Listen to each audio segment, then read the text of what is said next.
నమస్కారం ఘంటారావానికి స్వాగతం ముందుగా ప్రధానాంశాలు విద్యుత్ ఒప్పందాలపై విచారణ కమిషన్ చైర్మన్ ను మార్చాలన్న సుప్రీంకోర్టు సోమవారం లోపు నియమిస్తామన్న రాష్ట్ర సర్కార్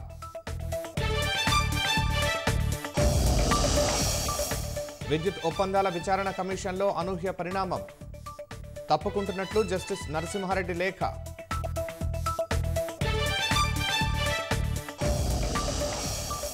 సుప్రీంకోర్టు వ్యాఖ్యలు రేవంత్ సర్కార్కు చెంపపెట్టన్న భారాస ముఖ్యమంత్రి రాజకీయాలను పక్కదో పట్టిస్తున్నారని వ్యాఖ్య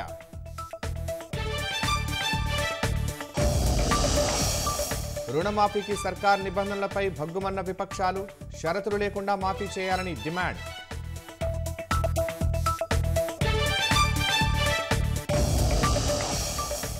రేషన్ కార్డు ఆరోగ్యశ్రీ కార్డుకు లింకు పెట్టొద్దు ప్రతి ఒక్కరికి డిజిటల్ హెల్త్ ప్రొఫైల్ రూపొందించాలన్న సీఎం